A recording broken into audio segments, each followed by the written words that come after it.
Basically के feature भयो भने त्यो ल्याङ्ग्वेजलाई अब्जेक्ट ओरिएन्टेड भन्न मिल्छ, के भएन भने मिल्दैन भन्ने कुराहरुमा यी यहाँ स्क्रिनमा देखाइरहेका जुन फिचरहरु छन् यिनीहरु हुनु पर्यो। फर्स्ट अफ अल डाटा एब्स्ट्र्याक्सनको कुरा आउँछ। त डाटा एब्स्ट्र्याक्सन भनेको हामीले एब्स्ट्र्याक्ट डाटा टाइप क्रिएट गर्ने हो। कुनै पनि ल्याङ्ग्वेजले बेसिक डाटा टाइप अलरेडी दिएको हुन्छ, त्यसलाई हामीले सिधै कल गर्न सक्छौं, डिफाइन गर्न सक्छौं। जस्तै इक्जाम्पलको लागि इन्टिजर, क्यारेक्टर, फ्लोट, डबल यस्ता टाइपका डाटा टाइपहरु ल्याङ्ग्वेजमा प्री डिफाइन हुन्छन्, त्यो बेसिक डाटा टाइप भइहाल्यो। अब हामीले युजर डिफाइन डाटा टाइप बनाउँदाखेरि सी ल्याङ्ग्वेजमा स्ट्रक्चर भनेर एउटा पढाएको थियौं।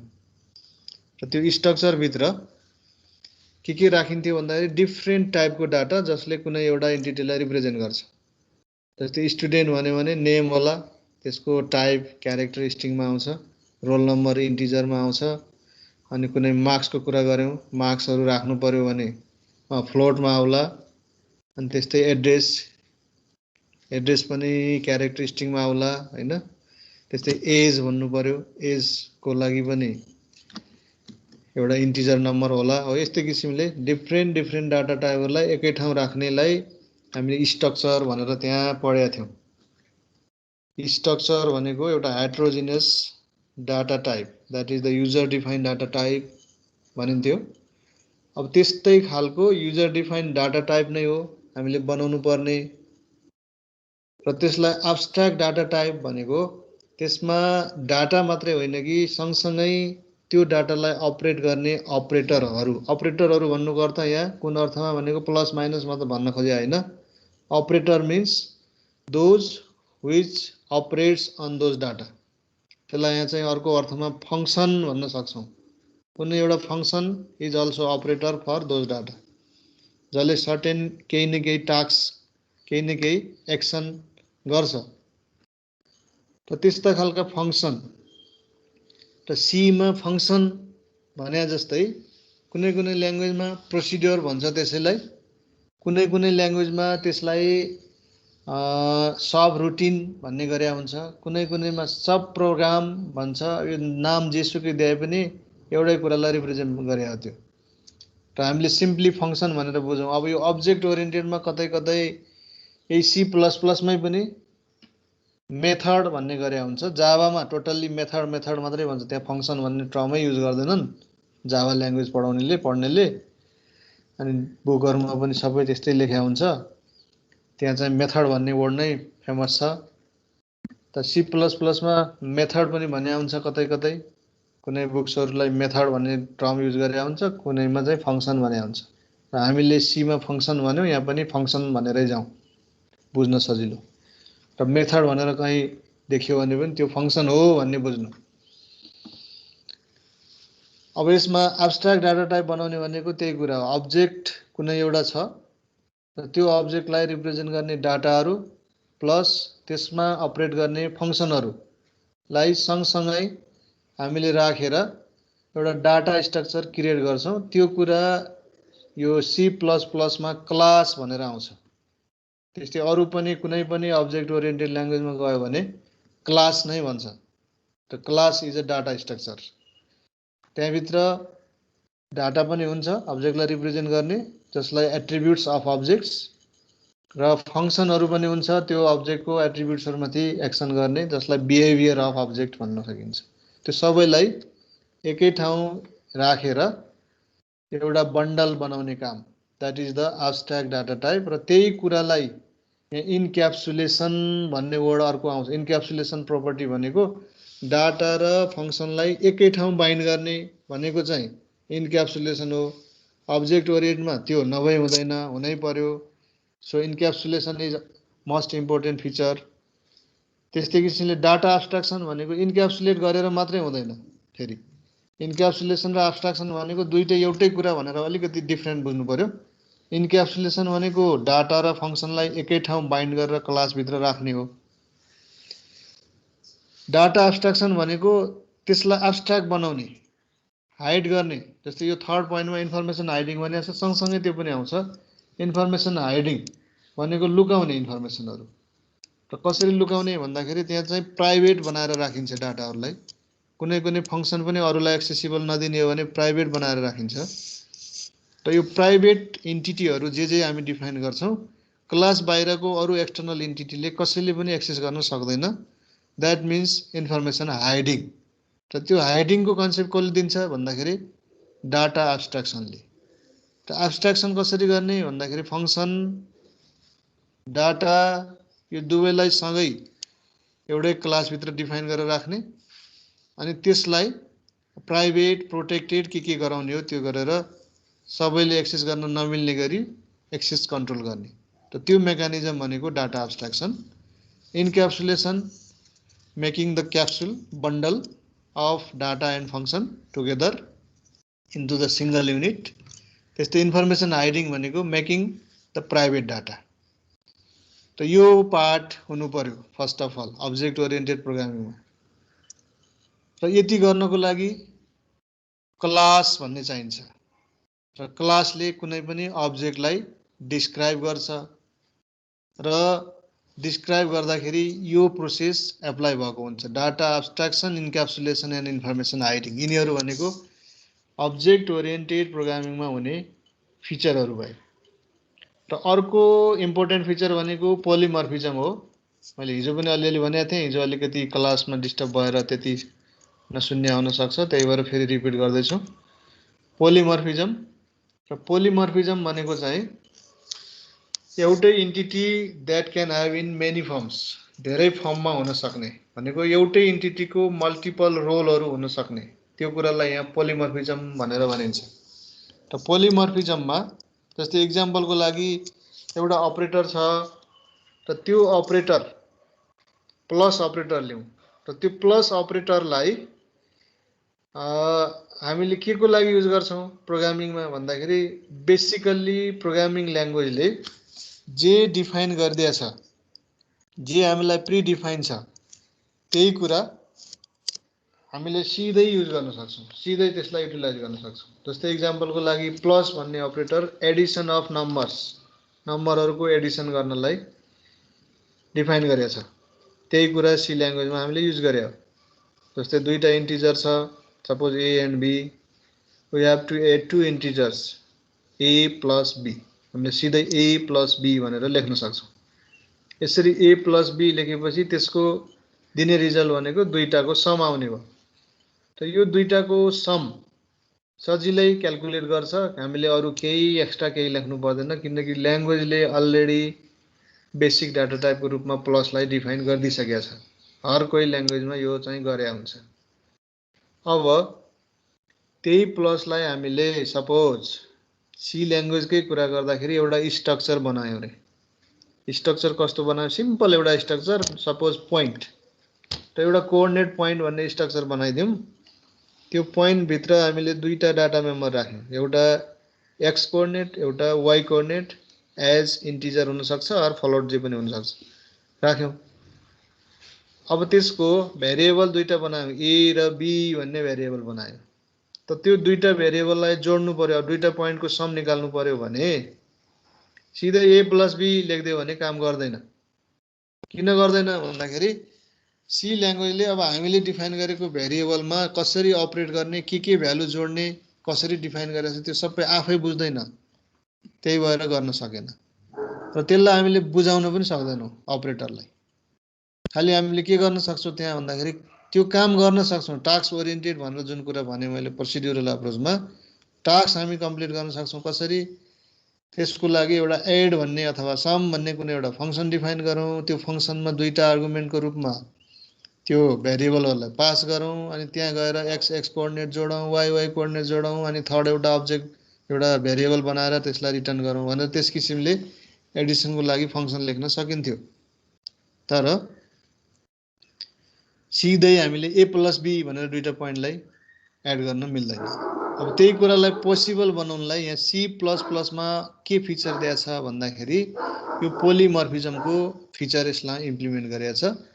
र यो पोलिमर्फिजममा त्यही प्लस भन्ने अपरेटरलाई अब त्यही पोइन्टलाई हामीले सम गर्नु पर्यो भने सिधै प्लसलाई सम गर्ने गरी क्लासभित्र एउटा क्लास पोइन्ट भनेर स्ट्रक्चर जस्तै डाटा स्ट्रक्चर बनायो, भित्र एक्स कोअर्डिनेट वाइ कोअर्डिनेट राख्यो, अनि त्यहाँ चाहिँ हामीले सिधै प्लस भन्ने अपरेटरलाई फेरि एउटा नयाँ डेफिनेसन दिन्छौँ।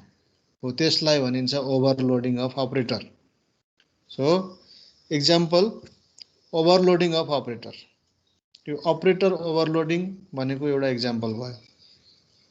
र त्यही प्लस भन्ने अपरेटरलाई अर्को कुनै डाटा कम्प्लेक्स नम्बर एउटा क्लास बनायो भने कम्प्लेक्स नम्बरको एडिसनमा हामी एप्लाई गर्न सक्छौँ। त्यसको लागि त्यहाँ डिफाइन गर्नु पर्यो।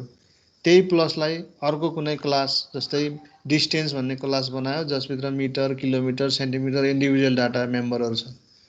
त्यसको टोटल हामीले दुईटा अब्जेक्टलाई जोड्नु पर्यो, त्यहाँ पनि युज गर्न सक्यो। भनेको हाम्रो कुनै पनि युजर डिफाइन अब्जेक्टहरूको एडिसन गर्नको लागि त्यो सबै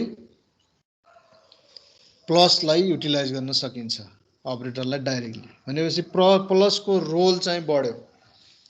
रोल के भयो, पहिला बेसिक टाइपमा मात्रै अपरेट गर्न मिल्ने भनेर डिफाइन गरेको थियो भने अब त्यसलाई हामीले फेरि नयाँ डेफिनेसन दिएर त्यो हामीले डिफाइन गरेको युजर डिफाइन डाटा टाइपमा पनि डाइरेक्टली एप्लाई गर्न मिल्ने गरी युज गर्न सकिन्छ प्रोग्राममा। अब यसरी युज गर्दाखेरि के फाइदा भयो भन्दाखेरि प्लसको मिनिङ जे हो त्यो देखियो र त्यसको एक्जिस्टिङ मिनिङ पहिला जे छ त्यो केही चेन्ज हुँदैन। अब अर्को रोल त्यही प्लसलाई फेरि हामीले माइनसको काम गराउन पनि सक्छौँ। लेख्दाखेरि ए प्लस बी लेख्यो तर एक्चुअलमा हुने चाहिँ ए माइनस बीको रिजल्ट दिने गरी युजर डिफाइन्ड अब्जेक्टमा है, बेसिकमा त्यो मिल्दैन। बेसिकमा अलरेडी डिफाइन छ प्लसको भ्यालु भनेर। युजर डिफाइन्ड अब्जेक्टको लागि हामीले ए प्लस बी भनेर लेखे पनि त्यसको रिजल्ट ए माइनस बी आउने गरी डिफाइन गर्न सक्छौँ। भनेपछि प्लसलाई अर्को एउटा रोल पनि डिफाइन गर्न सकिने रहेछ। त्यस्तै किसिमले त्यही प्लसलाई दुईवटा स्ट्रिङ डाटा टाइप छ, स्ट्रिङ भेरिएबल छ। अब स्ट्रिङ भेरिएबल भन्ने बित्तिकै सी प्लस प्लसमा र सीमा हामीले क्यारेक्टर एरेको रूपमा डिफाइन गर्छौँ। त्यही कुरा सी प्लस प्लसमा पनि गर्न सकिन्छ। र सी प्लस प्लसमा एउटा अलिकति इन्हान्स फिचर पनि छ। एउटा हेडर युज गरेपछि, स्ट्रिङ भन्ने हेडर युज गरेपछि स्ट्रिङ यो लेटेस्ट कम्पाइलरहरूमा फेरि सुरुकोमा छैन, पछि थप भएको नयाँ कम्पाइलरहरूमा फिचरहरूमा स्ट्रिङ भनेर सिधै डाटा टाइपको रूपमा पनि युज गर्न दिने गराएको छ। त्यो भए पनि नभए पनि स्ट्रिङ हामीले क्रिएट गरे पनि जे गर्ने दुईटा स्ट्रिङलाई कन्क्याट गर्नु पर्यो, जोड्नु पर्यो भने पनि त्यो प्लस भन्ने अपरेटरलाई डाइरेक्टली हामीले नयाँ रोल त्यहाँ डिफाइन गर्न सक्छौँ र दुईटा स्ट्रिङको भेरिएबलको अथवा स्ट्रिङको बिचमा डाइरेक्टली प्लसलाई एप्लाई गर्न सक्छौँ। यो किसिमले एउटै अपरेटर प्लस हो, त्यसको रोल डाटा टाइप अनुसार हामीले जुनसुकै जस्तोसुकै त्यसको कम्प्याटिबल डाटा टाइपमा एप्लाई हुन सक्ने गरी डिफाइन गरिदिन सकिन्छ। हो यो फिचरलाई भनिन्छ operator overloading, which is one of the example of polymorphism। एउटै अपरेटरको फरक फरक रोल देखियो त्यो। हो त्यस्तै फङ्सन ओभरलोडिङ भनेर आउँछ, टेम्प्लेटहरू आउँछ यो सी प्लस प्लसमा, त्यसको बारेमा डिटेल हामी पछि पढ्छौँ। यो पनि एउटा पोलिमर्फिजमकै इक्जाम्पल हो। त यो मैले जति पनि नाम लिएँ यो पोलिमर्फिजमको एउटा स्ट्याटिक पोलिमर्फिजम भन्छ यसलाई। र स्ट्याटिक भनेको कम्पाइल टाइममा उसले चाहिँ त्यो फिचरलाई इम्प्लिमेन्ट गर्छ, कम्पाइल गर्ने बेलामै सबै फिचरहरू इम्प्लिमेन्ट गर्छ। अर्को हुन्छ डाइनामिक पोलिमर्फिजम अथवा रन टाइम पोलिमर्फिजम। त्यो भर्चुअल फङ्सन थ्रु हामीले त्यसलाई इम्प्लिमेन्ट गर्न सक्छौँ यहाँ सी प्लस प्लसमा, जुन चाहिँ लास्टतिरको च्याप्टरहरूमा यो सिक्वेन्सियली पढ्दै जाँदाखेरि आउँछ। अहिले त्यसको बारेमा यहाँ भर्चुअल फङ्सनको डिटेल यहाँ जानु परेन। अब यो पोलिमर्फिजमको केस थियो। त्यस्तै किसिमले अर्को फिचर हुन्छ इनहेरिटेन्स। र इनहेरिटेन्सको मिनिङ प्यारेन्टबाट त्यसको चाइल्डहरूमा क्यारेक्टरिस्टिक्सहरू ट्रान्सफर हुने प्रोसेसलाई चाहिँ यहाँ इनहेरिटेन्स भनिन्छ।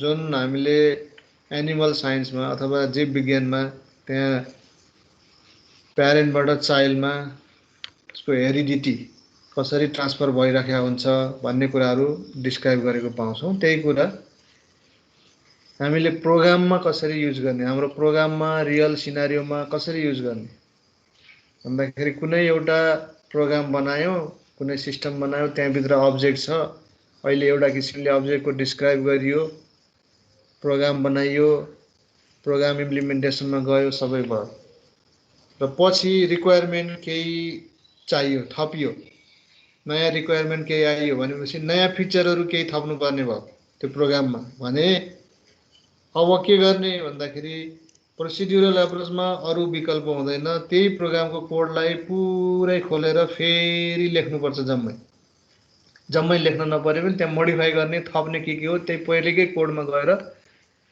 ओपन गरेर थपेर फेरि त्यसलाई रिकम्पाइल गरेर सबै कोडलाई एकैचोटि फेरि एउटा एक्जिक्युटेबल बनाउनु पर्यो।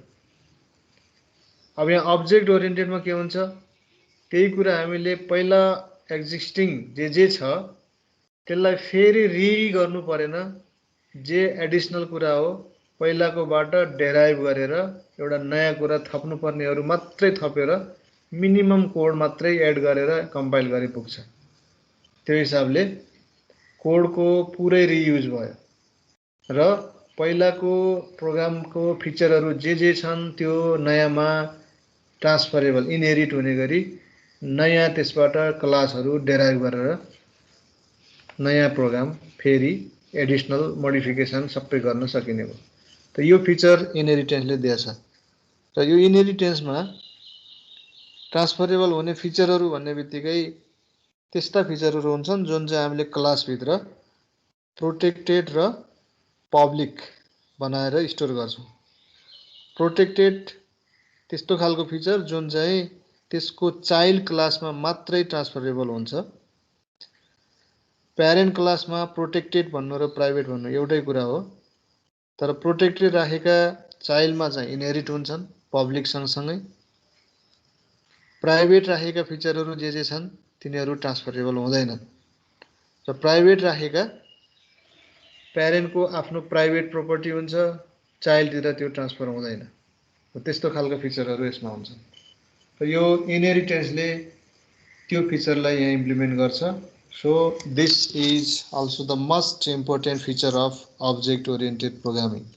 र object oriented programming को फिचर भन्ने बित्तिकै मैले यहाँ 5 वटा लेखेँ, कुनै ठाउँमा 6 वटा, कुनै ठाउँमा 7 वटा, 8 वटा थुप्रै पनि डिस्क्राइब गरे हुन्छ। त्यही भित्रका पार्टहरूलाई लिएर यो नम्बर अफ फिचर चाहिँ बढाएर लेख्ने गरे पाइन्छ बुकहरुमा।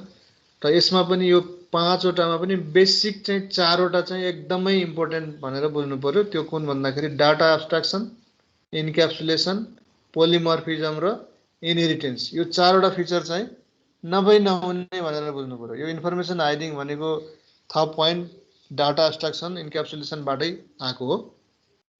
त्यसैले यो सर्टमा भन्दाखेरि एपीआईई भनेर डिफाइन गरे हुन्छ। एपीआईई भनेको एब्स्ट्र्याक्सन, पोलिमर्फिजम, इन्फर्मेसन के अरे एपीआईई भनेको एब्स्ट्र्याक्सन, पोलिमर्फिजम, इनहेरिटेन्स र इन्क्याप्सुलेसन भनेर यसरी सर्टमा डिफाइन गरे पनि पाइन्छ। यो 4 वटा फिचरहरू चाहिँ बेसिक फिचरहरू भयो। अरु एक्सटेन्डेड फिचरमा त्यही भित्रका कुराहरूलाई ल्याएर हामीले क्लास एन्ड अब्जेक्ट एउटा फिचर भनेर लेखेका पनि पाउँछ। त्यो क्लास एन्ड अब्जेक्ट भनेको यही डाटा एब्स्ट्र्याक्सन हो, सबै इन्क्याप्सुलेसन हो। अब्जेक्ट भनेको त्यसकै इन्स्टेन्सहरू हो, त्यसैले त्यो छुट्टै डिफाइन गरे पनि हुन्छ नगरे पनि हुन्छ। र यो बेसिक फिचर चाहिँ यसमा हुनै पर्यो। र अब्जेक्टलाई पनि छुट्टै फिचर भनेर लेखेको हुन्छ। त्यो कुन केसमा भन्दाखेरि कुनै ल्याङ्ग्वेजहरू अब्जेक्ट ओरिएन्टेड नभएर अब्जेक्ट बेस पनि भन्छ। त्यस्तो ठाउँमा चाहिँ object is one of the feature भनेर पनि डिस्क्राइब गरे हुन्छ। र बेसिकली यो फिचरहरूलाई डिस्क्राइब गर्नु पर्यो है। र हिजो पनि यो एडभान्टेजको अलिअलि कुरा गरेका थियौँ। एडभान्टेजमा अरूभन्दा पनि के एडभान्टेज भन्दाखेरि मेन कुरा यसमा के भुल्नु भएन भने प्रोसिड्युरल एप्रोचले एड्रेस गर्न नसकेका रियल सिनारियोको प्रब्लमहरूलाई यसले एक्ज्याक्ट मोडलिङ गर्छ। कसरी भन्दाखेरि अब्जेक्टको आइडेन्टिटी, बिहेभियरहरू एनालाइसिस गरेर त्यसैलाई नै प्रोग्राममा कन्भर्ट गरेर यसले चाहिँ रियल वर्ल्डको प्रब्लमलाई सल्भ गर्छ। यो एउटा मेन फिचर हो। यहाँ अरू जति लेखिया छन् यिनीहरू सरसर्दै हेर्नु, हिजो पनि हेरेका थियौँ। र त्यो एउटा चाहिँ भुल्नै नहुने फिचर। अर्को चाहिँ प्रोग्रामको मेन्टेनेन्सको कुरा आयो भने मेन्टेनेन्स कस्ट लो हुन्छ अब्जेक्ट ओरिएन्टेड प्रोग्रामिङ एप्रोचमा भन्छ। किन लो हुन्छ भन्दाखेरि अघि इनहेरिटेन्सको कुरा गरेँ मैले।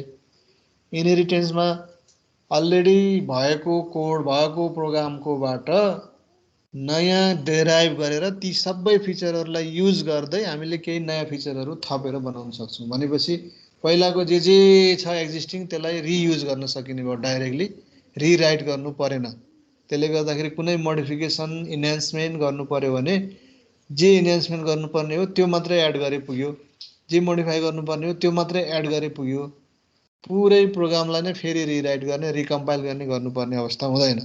त्यसैले यो जति कम इफोर्ट हुन्छ मेन्टेनेन्समा उति मेन्टेनेन्स कस्ट कम हुन्छ। अनि त्यसको बेसमा सफ्टवेयरको क्वालिटी मेजरमेन्ट, प्रोडक्टिभिटी अफ प्रोग्रामरको प्रोडक्टिभिटी भनेपछि सानो मोडिफिकेसन छ धेरै टाइम लाग्ने भयो भने प्रोडक्टिभिटी पनि भएन। तर यसमा चाहिँ मोडिफिकेसन इजी हुन्छ। त्यसले गर्दाखेरि मेन्टेनेन्स टाइम कस्ट कम लाग्छ भनेपछि प्रोग्रामरको प्रोडक्टिभिटी पनि बढ्ने भयो। यी कुराहरू आउने भयो। र त्यसैको आधारमा इनहेरिटेन्स युज गर्दाको फाइदा भनेको कोड रियुजेबिलिटी, रिडन्डेन्ट कोड लेखिराख्नु परेन दोहोऱ्याइ तेह्राइ। पहिला लेखेको कोडले पहिलाकैले काम गर्छ, खालि थप्नु पर्ने मात्रै, क्लास नयाँ डेराइभ गरेर थपे पुगिहाल्यो। त्यसैले कोड रिडन्डेन्ट हुने डर भएन। सेक्युरिटीको कुरा आउँछ। सेक्योर को कुरामा सजिलैसँग अपग्रेड गर्न सकिने मैले माथि पनि भनिहालेँ। त्यस्तै कम्प्लेक्सिटीको इस्यु यो सजिलै म्यानेज गर्न सकिन्छ, किनकि यो अब्जेक्ट ओरिएन्टेड प्रोग्राम भन्ने बित्तिकै क्लास डिफाइन गरेर क्लासहरूको रिलेसनसिप त्यो किसिमले डिफाइन गरेर डिजाइन गरिएको हुन्छ, बेसिकबाट सुरु गरेर अनि कम्प्लेक्ससम्म। त्यसैले यसको कम्प्लेक्सिटीको म्यानेजमेन्ट चाहिँ सजिलो हुने भयो। अब्जेक्टको कम्युनिकेसन मेसेज पासिङ टेक्निक भन्छ। मेसेज पासिङ भनेको फङ्सन कल गर्ने, फङ्सन थ्रु चाहिँ अब्जेक्टको बिचको कम्युनिकेसन हुन्छ, जसले गर्दाखेरि इन्टरफेस डिजाइन, इन्टरफेस डिस्क्रिप्सनको पाटो पनि सजिलो र सिम्पल हुन जान्छ यसमा। त्यस्तै अब यसको जुन रियल वर्ल्डको प्रब्लमलाई मोडलिङ गर्छ भने जस्तो रियल ह्युमन थिङ्किङ जे छ त्यसैको थटलाई नै हामीले प्रोग्राममा कन्भर्ट गर्न सक्छौँ। हामीले सिस्टमलाई जुन किसिमले सोच्छौँ त्यही किसिमले ट्याक्क त्यसलाई प्रोग्राममा कन्भर्ट गर्न सक्छौँ। र कन्भेन्सनल प्रोग्रामिङ भन्दा कोड रियुजेबिलिटीको कन्सेप्ट चाहिँ यसमा धेरै इजी छ, किनकि इनहेरिटेन्स भन्ने फिचर हालिदिएछ। भनेको अलिकति प्रोग्रामर अलि सफिस्टिकेटेड हुनु पर्यो, प्रोग्रामरले अलि धेरै नलेज राख्नु पर्यो भन्छ। सफ्टवेयर इन्जिनियरिङमा अलि राम्रो दखल हुनु पर्यो अब्जेक्ट ओरिएन्टेड मेथोडोलोजी युज गर्नलाई, प्रोग्राम डिजाइन गर्नलाई। किनकि हामीले चाहिँ रियल सिनारियोमा जे छ प्रब्लम त्यसलाई एक्ज्याक्टली रिप्रेजेन्ट गर्नुपर्ने भएको हुनाले खालि के गर्ने मात्र भनेर टास्क मात्रै खोज्दै प्रोग्राम लेख्दै बन्ने भन्दा पनि त्यो एक्ज्याक्ट सिस्टमलाई फुल्ली एनालाइज गरेर त्यही अनुसारको मिट हुने किसिमले प्रोग्राम बनाउनु पर्ने भएकोले अलिकति इफोर्ट चाहिँ प्रोग्रामरको अलि बढी लाग्छ। त्यो चाहिँ यो ल्याङ्ग्वेजको डिसएडभान्टेज भन्दा पनि यो ल्याङ्ग्वेजलाई अलिकति जान्न सक्नुपर्ने एउटा डिसएडभान्टेज भयो।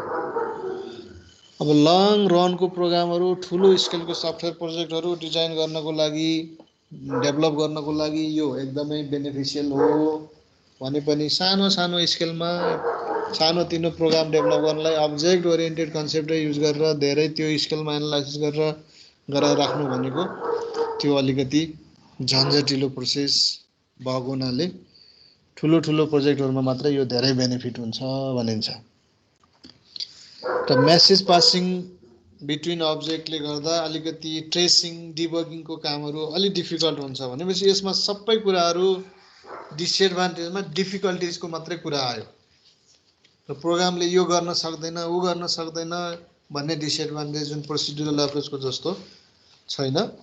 यसमा चाहिँ प्रोग्रामरको difficulties, debugging difficulties, tracing difficulties, compilation र रन टाइम ओभरहेड यस्ता कुराहरू मात्रै यसका डिसएडभान्टेजमा आउँछन्।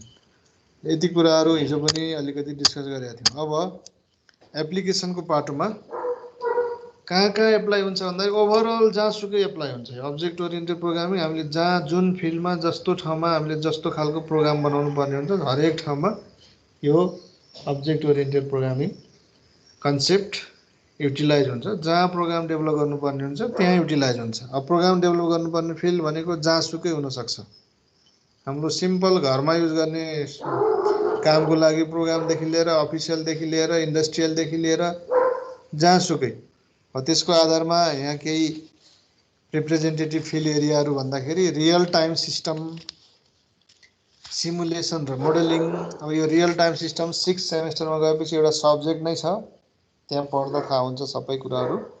सिमुलेसन मोडलिङ पनि एउटा सब्जेक्ट छ। अब्जेक्ट ओरिएन्टेड डाटाबेस, अब डाटाबेसमा पनि अब्जेक्ट ओरिएन्टेड डिजाइन, अहिलेको मोडर्न डाटाबेसहरूमा अब्जेक्ट ओरिएन्टेड कन्सेप्ट एप्लाई हुन्छ। त्यो डाटाबेस डिजाइनमा पनि अब्जेक्ट ओरिएन्टेड कन्सेप्ट त्यहाँ युज हुने भयो। हाइपर टेक्स्ट, हाइपर मिडिया, यो अनलाइन इन्टरनेट मिडियातिर युज हुँदाखेरि त्यहाँ पनि यो अब्जेक्ट ओरिएन्टेड कन्सेप्ट। अहिले यो वेब बेसको प्लेटफर्ममा .NET बेस ल्याङ्ग्वेजहरू छन्, त्यो सबै अब्जेक्ट ओरिएन्टेड हुन्, त्यसैले जहाँसुकै यसको युज हुने हो। एआई एक्सपर्ट सिस्टमहरू, neural network, parallel processing, parallel programming, यिनीहरू। Decision support system, office automation system, अनि क्याड सिस्टम भन्छ। CAM means computer aided modelling भन्छ। अब कम्प्युटर एडेड मोडलिङ भनेको हामीले कुनै पनि एउटा केही काम गर्छौँ, केही कुनै प्रोडक्ट बनाउन खोज्दैछौँ मार्केटमा भने त्यसको चाहिँ sample copy define, sample product गरेर अनि त्यसको मार्केटिङ गरेर त्यसरी जाँदाखेरि भन्दा कम्प्युटरमा डिजाइनहरू बनाएर त्यसको मार्केटिङ गरेर अनि त्यसपछि रियल्ली त्यसको युटिलाइज हुने भयो भने मात्रै अनि रियल प्रोडक्सनमा जाने गरी सुरुमा चाहिँ मोडलिङ गर्ने भन्छ। त्यो प्रोसेसलाई चाहिँ यो कम्प्युटर एडेड मोडलिङ भनिन्छ। अनि अर्को computer aided design, computer use गरेर हामीले डिफ्रेन्ट प्रोडक्टहरूको डिजाइन गर्ने हो। यी कामहरू जस्तै बिल्डिङ डिजाइन गर्ने, अरू कुनै रोड डिजाइन गर्ने, कुनै एउटा प्लान, कुनै एउटा इन्फ्रास्ट्रक्चर डिजाइन गर्ने, सबै कामहरू डिजाइन गर्ने जुन सफ्टवेयरहरू हुन्छ ती सबैमा यो अब्जेक्ट ओरिएन्टेड कन्सेप्ट युज भएको पाइन्छ। त्यस्तै computer based training, educational system, यी जति पनि छ, अब अहिले हामीले युज गरिराखेका यिनै सफ्टवेयर जति छन् यिनीहरूमा पनि सबै अहिले अब्जेक्ट ओरिएन्टेड कन्सेप्ट नै युज गरेर बनाएको पाइन्छ। त्यसैले यसको एप्लिकेसन एरिया भनेको ओभरअल सबैतिर छ, जतिसम्म लेखे पनि यो सकिँदैन। सुनिराखेको छ? यस सर। ल यहाँसम्म केही छ यसो जिज्ञासा?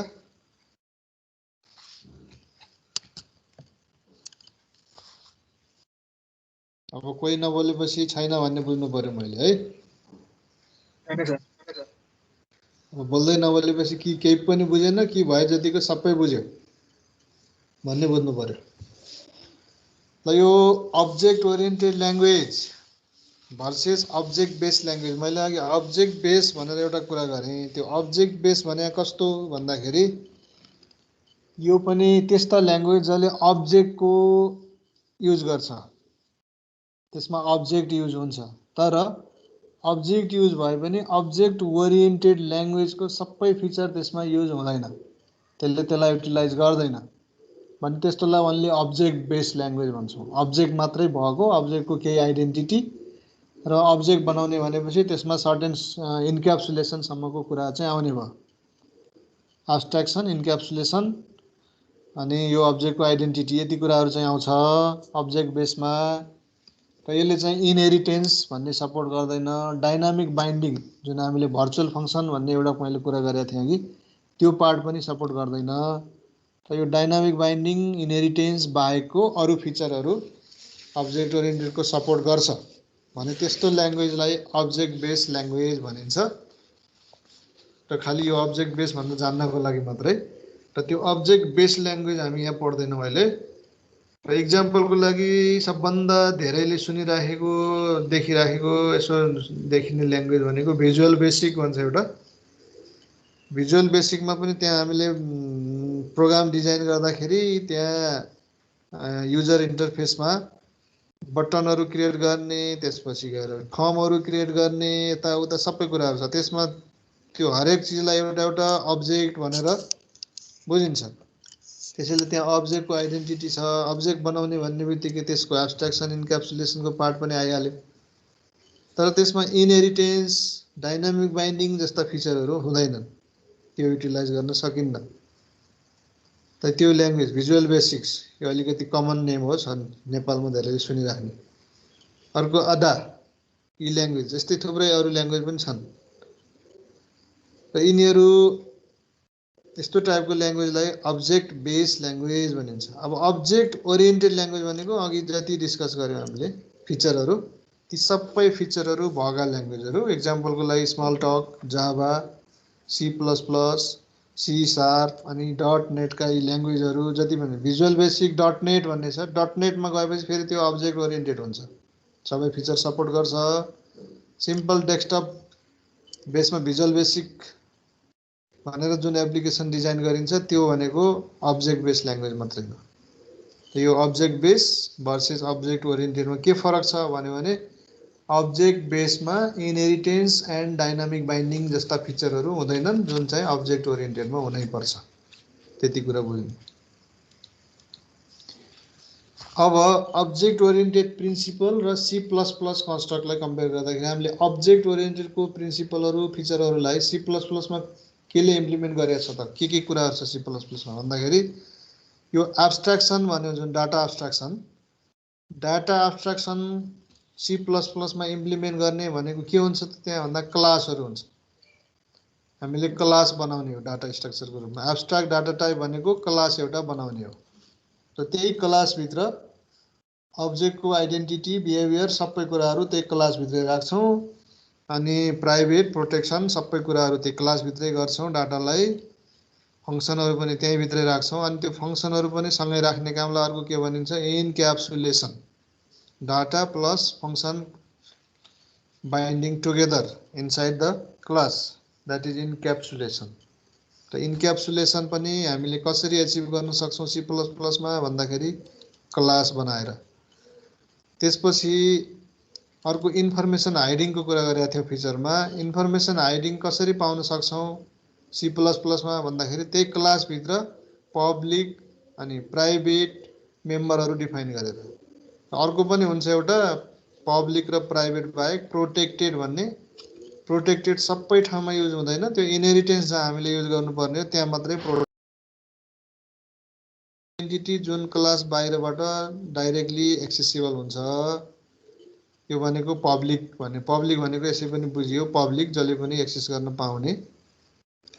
जस्तै पब्लिक प्लेस भन्यो भने जो पनि पब्लिक त्यहाँ गएर युटिलाइज गर्न पाउने भने जस्तै। अब प्राइभेट मेम्बर भनेको चाहिँ जसले एक्सेस गर्न पाउने हो त्यो मात्रै त्यसको अनरसिपमा भयो, अरूले केही पनि छुन नपाउने। त्यो भनेको प्राइभेट प्रोपर्टी भने जस्तो। प्राइभेट मेम्बर भनेको हामीले नर्मल्ली डाटा मेम्बरहरू inside class are made private, जसलाई क्लासभित्रको मेम्बर फङ्सनले मात्रै एक्सेस गर्न पाउँछ, त्योभन्दा बाहिरको कसैले पनि पाउँदैन। इभन त्यही क्लासको अब्जेक्टले पनि डाइरेक्टली एक्सेस गर्न पाउँदैन, फङ्सन थ्रुले चाहिँ एक्सेस गर्नुपर्ने हुन्छ with member function of that class. अब यसको कसरी हुन्छ के हुन्छ पछि हामी C++मा डिटेलमा पढ्छौँ यसको बारेमा। अर्को पोलिमर्फिजम भन्ने छ। पोलिमर्फिजम C++मा के हुन्छ त पोलिमर्फिजम भन्दाखेरि C++मा पोलिमर्फिकल इम्प्लिमेन्टेसन भनेको अपरेटर ओभरलोडिङ, जुन मैले अघि एउटा इक्जाम्पल भने त्यस्तै धेरै अपरेटरहरू जसलाई हामीले डिफ्रेन्ट रोलमा युज गर्नुपर्ने हुन्छ, तिनीहरूलाई ओभरलोडिङ गरेर हामीले युज गर्छौँ। ओभरलोडिङ भनेको त्यसलाई रिडिफिनिसन दिने for new role, preserving that's original role.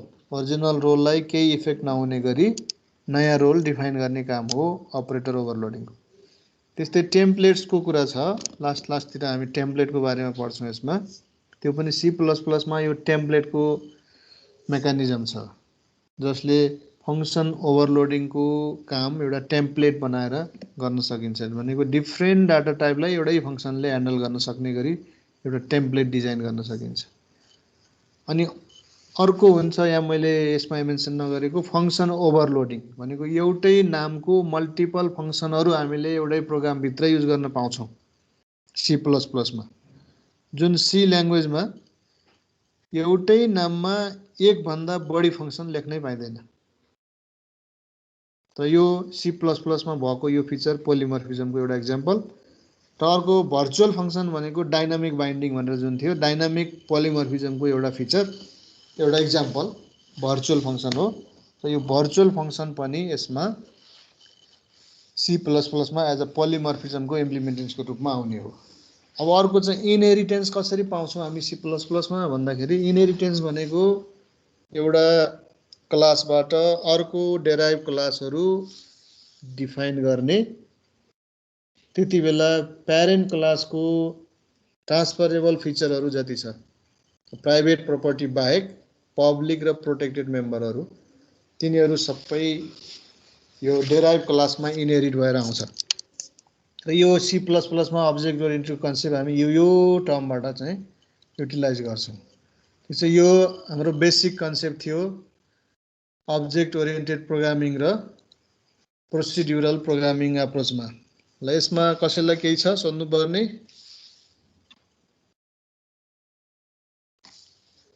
Dynamic binding भनेर भर्चुअल फङ्सन भन्नु डाइनामिक बाइन्डिङ भन्नु भर्चुअल फङ्सन भन्नु त्यसपछि गएर रन टाइम पोलिमर्फिजम भन्नु यो अथवा अर्को वर्ड पनि छ लेट बाइन्डिङ पनि भन्छ हैन। यो सबै कुरा एउटै हो। यहाँ हामीले रिप्रेजेन्ट गर्दाखेरि वर्ड फरक फरक हुन्। कहिलेकाहीँ यहाँ मैले भर्चुअल फङ्सन भनेर पढाएँ इक्जाममा गएर लेट बाइन्डिङ भनेर सोधिदियो भने यो त पढेकै थिइनँ भनेर नभन्नु। सबै त्यो लेट बाइन्डिङ अब यसमा दुई किसिमको हुन्छ है पोलिमर्फिजममा दुईटा किसिमको हुन्छ एउटा कम्पाइल टाइम एउटा रन टाइम भनेर डिफाइन गर्छ। कम्पाइल टाइममा यो अपरेटर ओभरलोडिङ फङ्सन ओभरलोडिङ यस्ता कुराहरू चाहिँ कम्पाइल टाइम पोलिमर्फिजममा आउँछ। त्यसपछि गएर रन टाइम भनेको यो आउँछ। अब त्यही कुरालाई अर्को वर्डमा भन्यो भने कम्पाइल टाइम भनेको अर्ली बाइन्डिङ भन्छ। ठिक छ अर्ली बाइन्डिङ र अर्ली बाइन्डिङ त्यस्तै खालको टर्म युज गर्दाखेरि रन टाइमको पोलिमर्फिजमलाई लेट बाइन्डिङ भन्छ। अर्ली र लेट अर्ली भनेको कम्पाइलको टाइममा लेट भनेको रन टाइममा भने हो। त्यो एउटै कुरा हो यो कम्पाइल टाइम र रन टाइम भने जस्तै। अर्को पनि टर्म छ स्ट्याटिक र डाइनामिक भन्ने टर्म युज गरिन्छ। स्ट्याटिक बाइन्डिङ भनेको यो कम्पाइल टाइमको पोलिमर्फिजम डाइनामिक बाइन्डिङ भनेको रन टाइमको पोलिमर्फिजम। रन टाइममा हुने भनेको डाइनामिक हो कम्पाइल टाइममा हुने भनेको स्ट्याटिक हो। किन कम्पाइल टाइममा जे भयो त्यो एकपटक हुन्छ सबै कुरो। तर रन टाइममा त्यही फङ्सन डाइनामिकल्ली त्यसले एड्रेस चेन्ज गरिरहेको छ एउटा अर्को कामहरू गरिरहेको छ हामीले जसरी कोड लेखेका छौँ त्यही अनुसार। भनेपछि रन टाइममा मात्रै एड्रेसको कुरा आउँछ किन मेमोरी एलोकेसन रन टाइममा हुने हो। अनि उसले जुन चाहिँ मेम्बरको एड्रेस पाउँछ त्यही अनुसार फङ्सन एक्जिक्युट हुन्छ। त्यसलाई चाहिँ रन टाइम पोलिमर्फिजम भनिन्छ। त्यही कुरा नै यहाँ भर्चुअल फङ्सनले त्यसलाई इम्प्लिमेन्ट गर्छ। यसमा क्लियर हुनु ठिक छ? ल यो हाम्रो थियो ओभरअल अब्जेक्ट ओरिएन्टेड र प्रोसिड्युरलको कन्सेप्ट। यो सब थ्योरेटिकल एस्पेक्ट मात्रै हो। अब अर्को हेरौँ थोरै। अब यसपछिको पाटो आउँछ हाम्रो C++ ल्याङ्ग्वेज। र C++ सुरु गर्नुभन्दा अगाडि C++ कसरी बन्यो कहाँबाट आयो किन बनाइयो यी कुराहरू हिस्ट्रीका पार्ट भए त्यो त्यति धेरै इम्पोर्टेन्ट कुरा होइन तर पनि केही सामान्य ज्ञान चाहिँ राखिराख्दा हुन्छ। त यो C++ भनेको C कै एउटा एक्सटेन्डेड फर्म हो। C ल्याङ्ग्वेजकै एक्सटेन्सन हो। ल स्क्रिन देखिरहेछ? यस सर। ल युनिट 2 मा हामी पुग्यौँ। युनिट 1 मा केही पनि छैन त्यही थ्योरेटिकल पार्ट हो है। अनि थ्योरीको यसमा मेन चाहिँ प्रोसिड्युरल एप्रोच के हो अब्जेक्ट ओरिएन्टेड के हो के फिचर छन् यिनै कुराहरू पढ्ने हो त्यसमा। अब यसमा युनिट 2 मा बेसिक अफ C++ प्रोग्रामिङबाट हामी सुरु गर्छौँ। C++ प्रोग्रामिङ सुरु गर्दाखेरि C ल्याङ्ग्वेजलाई बिर्सिनु भएन। C सी ल्याङ्ग्वेजलाई त बिर्सिनै भएन यसै पनि, किन भन्दाखेरि अझै एक्जाम दिन पनि बाँकी नै छ होला। सी ल्याङ्ग्वेज पढे पनि हाम्रो एक्जाम पनि भएको छैन, त्यो पनि पास गर्नु पर्ला। त्यही भएर त्यसलाई त बिर्सिन भएन। अब यहाँ यो सी प्लस प्लस पढ्नलाई पनि त्यसलाई बिर्सिनु भएन। सी प्लस प्लस पढ्दाखेरि सी ल्याङ्ग्वेज राम्रोसँग अलिकति बिर्सिया छैन भने यो धेरै सजिलो हुन्छ। सुरुमा सी पढ्दा जति गाह्रो जस्तो लाग्थ्यो त्यस्तो लाग्दैन। यो लेख्दाखेरि प्रोग्राम लेख्दाखेरि पनि त्योभन्दा इजी हुन्छ सिन्ट्याक्सहरू। त्यसैले यो सी प्लस प्लस भनेको सुरुमा जुन सी ल्याङ्ग्वेज थियो त्यो सी ल्याङ्ग्वेजमा स्ट्रक्चर भन्ने कन्सेप्ट छ। डाटा स्ट्रक्चरमा स्ट्रक्चर, र त्यो स्ट्रक्चरभित्र डिफ्रेन्ट टाइपको डाटाहरू हामीले स्टोर गर्न सक्छौँ स्ट्रक्चर एउटैभित्र, जुन चाहिँ सी ल्याङ्ग्वेजले दिएको छ। अनि एकजना ब्रेजने स्टोस्टप भन्नेले व्यक्तिले, जुन सी प्लस प्लसको डेभलपर भनिन्छ, यो सी भन्ने ल्याङ्ग्वेजलाई त्यसका सबै फिचरहरू लिएर त्यसको स्ट्रक्चरलाई पनि इन्हेन्स गरेर पछि अर्को एउटा ल्याङ्ग्वेज डेभलप गरे। अलिकति सिन्ट्याक्सहरू पनि चेन्ज भयो, सबै कुराहरू चेन्ज भयो, फिचरहरू धेरै सबै कुरा आयो र सीकै एउटा सुपर सेटको रूपमा सी प्लस प्लस भन्ने ल्याङ्ग्वेज डेभलप भयो। अनि त्यसको ल्याङ्ग्वेजको नाम सुरुमा सी विथ क्लास भन्ने नाम राखेको थियो। सी विथ क्लास भनेको त्यो स्ट्रक्चरलाई इन्हेन्स गरेर उसले क्लास भन्ने नयाँ डाटा स्ट्रक्चर डिफाइन गर्यो। त्यसको आधारमा सी विथ क्लास भनियो, क्लास सहितको सी। पुरानो सीमा क्लास थिएन, अब यो नयाँ सीमा क्लास छ भने जस्तै क्लास सहितको सी भयो। पछि त्यो नामलाई अरू नयाँ नयाँ धेरै फिचरहरू थप्दै एउटा अर्को ठुलो ल्याङ्ग्वेजको रूपमा सी प्लस प्लस डेभलप भइसकेपछि अनि नाम चाहिँ चेन्ज भएर सी प्लस प्लस भनेर राख्यो। अब सी प्लस प्लस भन्ने बित्तिकै के बुझ्नु पर्यो, सीमा केही प्लस प्लस गरे हो, छुट्टै नयाँ कुरो होइन। सी ल्याङ्ग्वेजलाई नै प्लस प्लस गरे हो भनेको केही बढाएर, केही थपेर, नयाँ फिचर राखेर, केही सिन्ट्याक्स चेन्ज गरेर एउटा नयाँ खालको ल्याङ्ग्वेज डेभलप गरे हो। अब त्यो प्लस प्लस भने के हो त भन्दाखेरि क्लास हो। अनि त्यसमा क्लासको प्रपर्टी भने यो अब्जेक्ट ओरिएन्टेड फिचर हो। यति कुराहरू। अरू नर्मल सिन्ट्याक्स भनेको धेरै कुरा सेम हुन्छ, केही इनपुट आउटपुटका सिन्ट्याक्सहरू फरक होला, त्यति मात्रै हो। अब अब्जेक्ट ओरिएन्टको कन्सेप्ट भनेको हामी जब क्लास एन्ड अब्जेक्ट भनेको 3rd युनिटमा जान्छौँ यो कोर्सको, त्यसपछि मात्रै सुरु हुन्छ अब्जेक्ट र क्लास। त्योभन्दा अगाडि यसको बेसिक फिचरहरूको मात्रै हामी यहाँ डिस्कस गर्दै जाउँ। त बेसिक फिचरमा सबभन्दा पहिला सी प्लस प्लसको प्रोग्राम स्ट्रक्चर यहाँ स्क्रिनमा हेर्ने, यो दुईतिर मैले दुईवटा सानो एउटा प्रोग्राम, एउटा first program, the first C plus plus program prints hello world traditional approach भनेर यहाँ एउटा लेखेँ। अर्को the C plus plus program prints hello world modern C plus plus approach भनेर लेखेँ। यो फर्स्ट र सेकेन्डमा हेर्दाखेरि के डिफ्रेन्स छ भन्दा त्यहाँ डिफ्रेन्स देखिन्छ। फर्स्टमा इन्क्लुड, सीमा जस्तै हो है, प्रोग्राम लेख्ने स्ट्रक्चर सबै सिमिलर छ। सुरुमा हेडर फाइलहरू आउँछ, अनि डिक्लेरेसनहरू ग्लोबल के छ त्यो आउला, अनि मेन फङ्सन आउला, त्यसपछि मेनभित्र लेख्ने कुरा, अनि फङ्सन कल, पछि प्रोग्राम एक्सटेन्ड हुँदै जाँदाखेरि अरू उस्तै हुन्छ। अब यसमा फर्स्ट प्रोग्राममा हेरौँ, यसमा के छ भन्दाखेरि ह्यास इन्क्लुड iostream.h, यो iostream.h भन्ने एउटा हेडर फाइल सीमा इन्क्लुड stdio.h भनेर राखिन्थ्यो। हो त्यही stdio.h ले गर्ने काम यहाँ चाहिँ iostream को काम हो सी प्लस प्लसमा।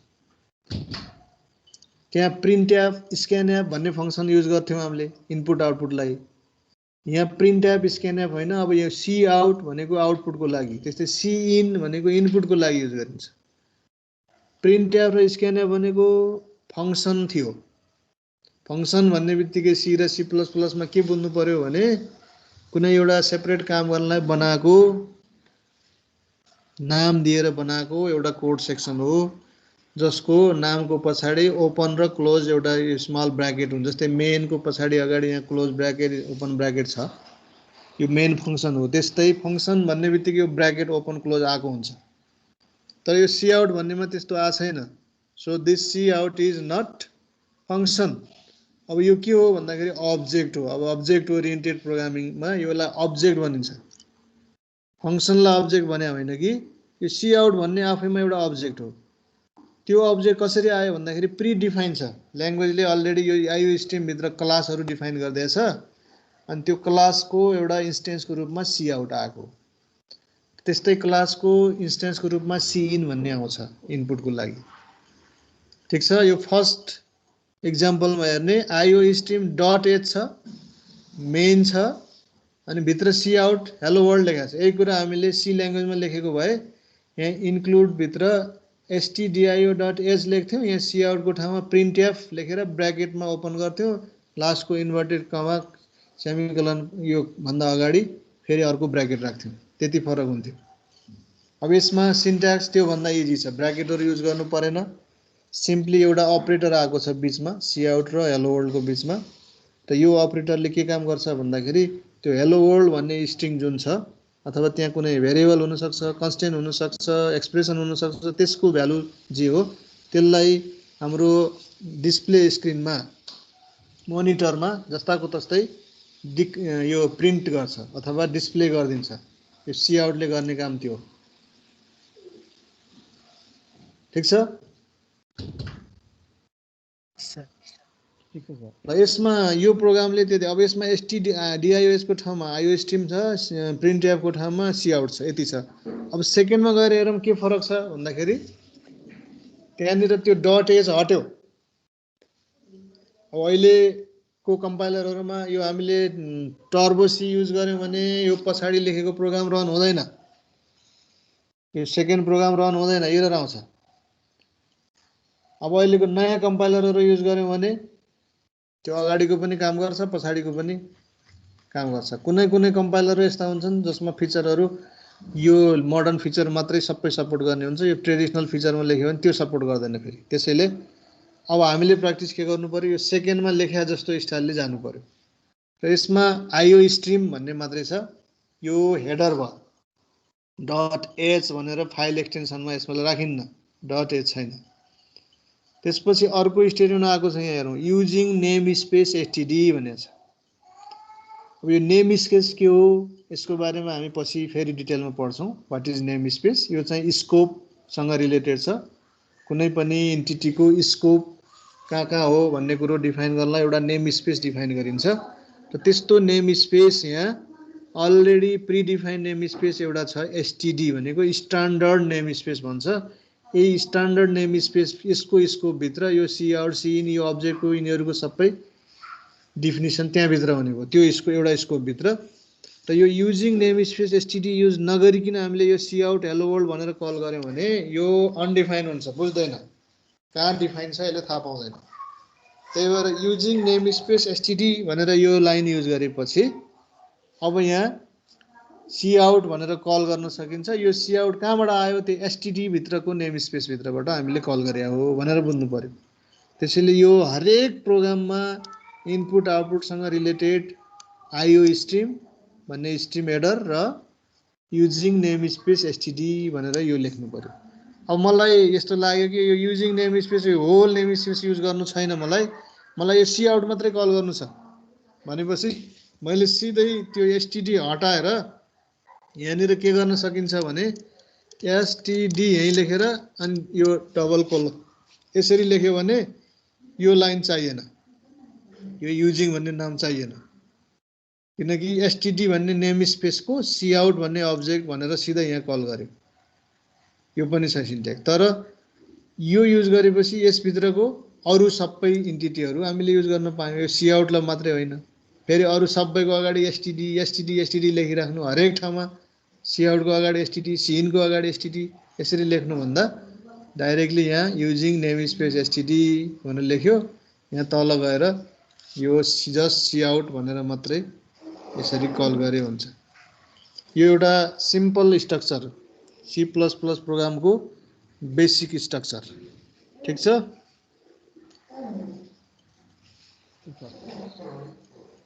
सुनिरहेको छ? अब यो यसको प्रोग्राम लेखेर हामीले रन गऱ्यौँ भने यसको आउटपुट यही आउँछ, यहाँ जे लेखेको छ त्यही हेलो वर्ल्ड भन्ने छ, त्यही यसको आउटपुट आउँछ। यो बेसिक भयो। अब यसलाई एनालाइसिस गर्दाखेरि हाम्रो यो लाइन 1 2 3 यो तीनटा लाइन हेरौँ, त्यो भनेको सबै डबल स्ल्यासबाट सुरु भएको छ। यहाँ डबल स्ल्यास अगाडि छ अनि लाइन लाइन लेखेको छ हैन। र C++ मा यो डबल स्ल्यास के को लागि युज गरिन्छ भन्दाखेरि कमेन्ट लेख्नको लागि। जुन कुरा हामी सी ल्याङ्ग्वेजमा यो एस्ट्रिक अनि स्ल्यास एस्ट्रिक र अर्को एस्ट्रिक स्ल्यास यसको बिचमा जे लेख्यो, जति लाइन लेख्यो त्यो बिचको सबै कमेन्ट हुन्थ्यो। कम्पाइलरले त्यसलाई इग्नोर गर्छ कम्पाइलेसनको टाइममा।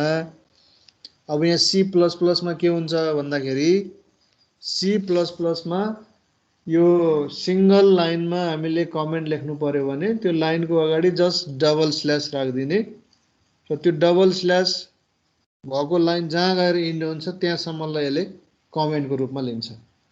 प्रत्येक लाइनमा कमेन्ट मल्टिपल लाइन लेख्ने हो भने पनि प्रत्येक लाइनको अगाडि डबल स्ल्यास लेख्न सकिने भयो।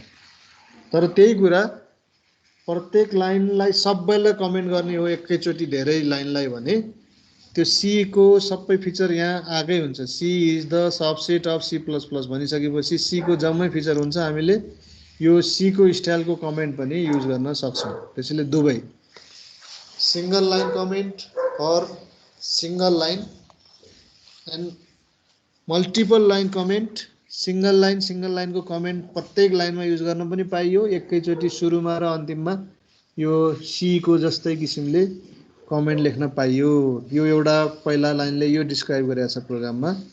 त्यसपछि line 4 in first program and line second in second program. Line 4 first र सेकेन्डको लाइन 4 ले के रिप्रेजेन्ट गर्छ भन्दाखेरि इन्क्लुड IOStream.h भन्ने त्यसमा छ। यसमा इन्क्लुड IOStream मात्रै छ।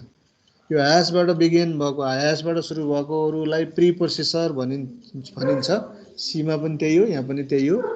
यो प्री प्रोसेसरको काम कम्पाइलरले कोडलाई एक्चुअल कम्पाइलेसनमा पठाउनुभन्दा अगाडि नै यसले भनेको कामहरू कम्प्लिट हुन्छ र कम्प्लिट भएको प्री प्रोसेसिङ पछिको कोड चाहिँ कम्पाइलरले पाउँछ। त्यसलाई चाहिँ प्री प्रोसेसर डाइरेक्टिभ भन्छौँ हामीले। यो ह्यासबाट सुरु भएकोलाई C को पनि सबै त्यही हो। अब यो हेडर फाइल जुन C मा राख्थ्यौँ फाइललाई इन्क्लोज गर्ने भनिन्थ्यो, यहाँ पनि यो हेडर सेक्सन इन्क्लुड IOStream.h भनेर पनि युज गर्न सकिन्छ।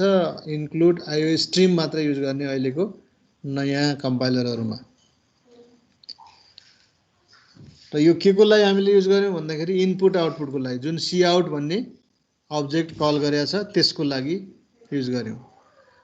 अब त्यसपछि मेन भन्ने फङ्सन छ। यो बारेमा सबै कुरा C मा जानी बुझिराख्या हो हैन। मेन फङ्सनको बारेमा मेन भनेको त्यस्तो फङ्सन जुन हरेक प्रोग्राममा हुन्छ, हुनै पर्छ र प्रोग्रामको एक्जिक्युसन त्यही मेन भन्ने पोइन्टबाट स्टार्ट हुने हो। अनि त्यसपछि मेन फङ्सनबाट पछाडि जस्ट ब्राकेट एउटा सुरु हुन्छ र लास्टमा गएर ब्राकेट क्लोज हुन्छ। त्यो दुईटा ब्राकेटको बिचको जति पनि पार्ट छ त्यो त्यही प्रोग्रामको मेन प्रोग्राम भयो। र बाँकी त्यो मेन फङ्सनभन्दा बाहिर गएर हामी अरू एक्जिलरी फङ्सनहरू डिफाइन गर्न सक्छौँ जसलाई मेनले कल गर्छ। त्यो चाहिँ मेनको कुरा भयो। यसको बारेमा C मा जे हो यहाँ पनि त्यही हो। ठिक छ। यो जहिले पनि प्रोग्राम एक्जिक्युसन यही मेनबाटै सुरु हुन्छ। त्यसपछि गएर यो 6 र 8 लाइन अनि 7 र 9 लाइन सेकेन्ड प्रोग्राममा हेऱ्यो भने 6 र 8 लाइन फर्स्ट प्रोग्राममा हेऱ्यो भने यो चाहिँ ब्राकेट छन् जुन यो ब्राकेट भनेको स्टार्टिङ र क्लोजिङ भइहाल्यो। अब त्यसपछि अर्को यो 7 लाइनमा यसलाई हेलो वर्ल्ड मैले अघि भनिहालेँ, यसले हेलो वर्ल्ड प्रिन्ट गर्छ। यो Cout कल गरेपछि यसको सिन्ट्याक्स चाहिँ यस्तो छ Cout त्यसपछि अपरेटर। यो अपरेटरलाई चाहिँ आउटपुट अपरेटर अथवा स्ट्रिम अपरेटर फर आउटपुट भनेर भन्न सकिन्छ। हेलो वर्ल्ड यसले चाहिँ स्क्रिनमा पठाउँछ। त्यसपछि यो सेकेन्ड 5 लाइन 5 मा हेऱ्यो भने एउटा नेम स्पेस छ। यसको बारेमा मैले अघि भनिहालेँ। यो एउटा स्ट्यान्डर्ड नेम स्पेस कल गरे हो र यसको भित्रको यो std भनेर हामीले युज गरिराख्नु परेन। Cout डाइरेक्टली कल गर्न पाइयो यसलाई इन्क्लुड गरेपछि। यति पार्ट भयो। ल ठिक छ। अब यो यति गरौँ आज। अब बाँकी भोलिको क्लासमा गरौँ ल कन्टिन्यू है। सर अँ त्यो दुईटा एङ्गुलर ब्राकेट्स हामीले युज गरेका छौँ सर। एङ्गुलर ब्राकेट केमा त्यही सर सी आउटमा के सर हामीले युज गरेका छ नि अँ त्यो त्यसलाई चाहिँ हामीले एउटा क्लासमा त्यो स्पेशल मिनिङ दिएको जस्तै हो स्पेशल डेफिनेसन दिएको जस्तै त्यो भनेको मैले अघि भने नि अपरेटर ओभरलोडिङको कन्सेप्ट भने नि हजुर सर त्यही हो हो त्यो सी ल्याङ्ग्वेजमा पनि छ त्यो होइन अपरेटर छ कि छैन छ सर लेफ्ट सिफ्ट अपरेटर भन्छ त्यहाँ बिट वाइज अपरेटर हो हजुर त्यो C++मा पनि यहाँ युज गर्न मिल्छ त्यसलाई हजुर यदि हामीले कुनै नम्बरमा त्यसरी युज गर्यौँ जस्तै ए भन्ने इन्टिजर छ बी भन्ने अर्को इन्टिजर छ ए अनि त्यो लेफ्ट सिफ्ट बी भन्यो भने 1 बिट लेफ्ट सिफ्ट गर्दा जति भ्यालु हुन्छ त्यति दिन्छ त्यसको काम पहिला जे थियो त्यो यहाँ पनि छ C++मा त्यसलाई केही चेन्ज गर्दैन यसले तर जुन सी आउटसँग हामी जब फेरि त्यसलाई युज गर्छौँ अब यहाँ त्यो अपरेटरको मिनिङ अर्कै भयो त्यो मिनिङ हामीले बनाएन ल्याङ्ग्वेजले अलरेडी डिफाइन गरिदिएछ है हजुर अलरेडी त्यो अपरेटर यहाँ चाहिँ डिफाइन गरिदिएछ र सी आउटसँग जब त्यो अपरेटर आउँछ त्यसले के बताउँछ भन्दाखेरि त्यसको पछाडि लेखेको भ्यालु त्यो भ्यालु भनेको भेरिएबल आउन सक्छ त्यहाँ कन्स्टेन्ट आउन सक्छ त्यो स्ट्रिङ पनि कन्स्टेन्ट नै हो येलो वर्ल्ड भने पनि होइन स्ट्रिङ कन्स्टेन्ट हो अरू कन्स्टेन्टहरू आउन सक्छ कुनै एक्सप्रेसन आउन सक्छ ए प्लस बी भन्ने टाइपको र त्यसको भ्यालु जे आउँछ त्यो भ्यालु लिन्छ उसले र त्यो भ्यालुलाई कन्स्टेन्टको भ्यालु होस् अथवा भेरिएबलको भ्यालु होस् अथवा स्ट्रिङको भ्यालु होस् जेसुकै होस् एक्सप्रेसनको भ्यालु होस् त्यो भ्यालुलाई उसले स्क्रिनमा डिस्प्ले गर्न पठाइदिन्छ त्यसको काम त्यति हो अपरेटरको सी आउट र त्यो अपरेटर मिलेर अनि त्यसभन्दा पछाडि लेखेको कन्टेन्ट भनेको भ्यालुलाई स्क्रिनमा पठाउने काम गर्छ यो प्रिडिफाइन हो हामीले डिफाइन गरे होइन अलरेडी C++मा इनपुट आउटपुटको लागि यस्ता अपरेटर डिफाइन छ सी आउटलाई यो लेफ्ट सिफ्ट अपरेटर जुन थियो त्यही युज हुने भयो यहाँ इनपुट गर्ने बेलामा सी इन भन्ने फेरि उतातिर फर्केको होइन ग्रेटर देन सिग्नल दुईटा युज गरेर बन्ने त्यसलाई चाहिँ हामीले उतातिर bit wise right shift operator भन्थ्यौँ त्यो अपरेटर फेरि इनपुटमा युज हुन्छ त्यसैले यी दुईटा अपरेटरहरू इनपुट आउटपुटको लागि अब्जेक्टले कल गर्छ इनपुट आउटपुटको लागि त्यो अलरेडी C++मा डिफाइन छ हामीले डिफाइन गर्नु पर्दैन तर त्यही अपरेटर फेरि यसले बेसिक डाटा टाइपमा मात्रै काम गर्छ स्ट्रिङमा कन्स्टेन्टमा बेसिक एक्सप्रेसनमा यिनीहरूमा तर हामीले आफूले डिफाइन गरेको क्लासको अब्जेक्टलाई चाहिँ डिस्प्ले गर्नु पर्यो भने त्यो केसमा यो अपरेटरले डाइरेक्टली काम गर्दैन फेरि के गर्नुपर्छ हामीले ओभरलोडिङ गर्नुपर्छ त्यसलाई भनेको त्यहाँ फेरि पोलिमर्फिजमको युज हामीले गर्नुपर्ने हुन्छ पछि ठिक छ यस सर अरू केही छ कसैको So using namespace STD को एडभान्टेज ट्रेडिसनल मेथडको माथि के हुन्छ युजिङ नेमस्पेस एसटिडी को के एडभान्टेज ट्रेडिसनल मेथडको माथि त्यसको ओभर यसको एडभान्टेज चाहिँ के हुन्छ भनेको यो के हो भन्दाखेरि हामीले जुन सीमा स्कोपको कुरा गर्थ्यौँ हैन सीमा कस्तो हुन्छ भने एउटा स्कोपमा डिफाइन गरेको भेरिएबल अथवा कुनै इन्स्टेन्ट भेरिएबल केही छ भने त्यो त्यसको स्कोप हुने बेलासम्म त्यही नाममा अर्को डिफाइन गर्न पाइन्न सीमा अब यसको बारेमा म फेरि अगाडि फर्दर यसको फिचरहरू गर्दै जाँदै आउँछु अहिलेलाई यति बुझौँ कि सीमा मेन भन्दा माथि एउटा भेरिएबल ए भनेर डिफाइन गर्यो भने मेन भित्र गएर अथवा अरू फङ्सनमा त्यहाँ ए भन्ने नामकै अर्को भेरिएबल बनाउन पाइँदैन सेम नेमको किनकि स्कोप ओभरराइड हुन्छ दिँदैन त्यहाँ तर C++मा के हुन्छ भन्दाखेरि डिफ्रेन्ट स्कोपमा सेम नेमको भेरिएबल बनाउन सकिन्छ ग्लोबल्ली एउटा ए भनेर बनायो फेरि लोकल मेनभित्र अर्को ए भन्यो अर्को फङ्सनमा गयो त्यहाँ पनि ए भन्यो त्यस किसिमले फरक फरक स्कोपमा अर्को स्कोपले भ्याउने भए पनि त्यहाँभित्र हामी लोकल भेरिएबल ग्लोबलको जस्तै नाम दिएर बनाउन पाउँछौँ अब त्यो स्कोपलाई म्यानेज गर्नको लागि एउटा नेम स्पेस भन्ने कन्सेप्ट छ कुन कुन नेमलाई कुन स्कोपमा राख्ने भनेर एउटा स्कोप डिफाइन गर्न मिल्छ र त्यो स्कोप हामीले एउटा नाम दिएर डिफाइन गर्न सक्छौँ जस्तै मैले आफैले एउटा नेम स्पेस बनाउन सक्छु र त्यो नेम स्पेसभित्र यो भेरिएबलहरू यो अब्जेक्टहरू यो फङ्सनहरू छ भनेर त्यहाँभित्र डिफाइन गरिदिन सकिन्छ अनि त्यो नेम स्पेसलाई हामीले चाहेको ठाउँमा ठ्याक्क युज गर्न सक्छौँ पुरै नेम स्पेस युज गर्ने हो भने युजिङ भनेर गर्ने युजिङ नेम स्पेस अनि नेम स्पेसको नेम त्यसभित्रको इन्डिभिजुअल कम्पोनेन्ट मात्रै कल गर्ने हो भने त्यो नेम स्पेसको कम्पोनेन्ट मात्रै कल गर्ने अनि नेम स्पेसको नेम अनि अघि भने जस्तो डट डट डट डट त्यो कोलन जसलाई स्कोप रिजोल्युसन अपरेटर भन्छ त्यो युज गरेर नेम स्पेस भित्रको इन्टिटी कल गर्न मिल्छ।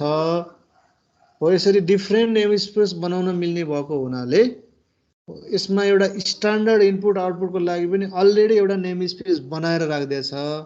अनि त्यही नेम स्पेसलाई हामीले सिधै युज गर्छौँ। अरू चाहिएको नेम स्पेस हामी आफूले पनि क्रिएट गर्न सक्छौँ। यसको त्यही हो नेम स्पेस भनेको डिफ्रेन्ट स्कोपको युज गर्ने एडभान्टेज हो। यो नेम स्पेसको बारेमा अब यसमै पछाडि हामी अरू पनि डिटेलमा डिस्कसन गरौँला, कसरी बनाउने के गर्ने त्यो कुराहरू आउँछ। ल ठिक छ।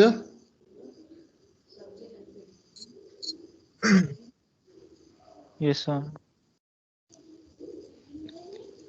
ल त्यसो भए अब आज यति गरौँ, अब भोलि फर्दर अगाडि जाउँला है त। ए हस् सर। ल थ्याङ्क यू सर।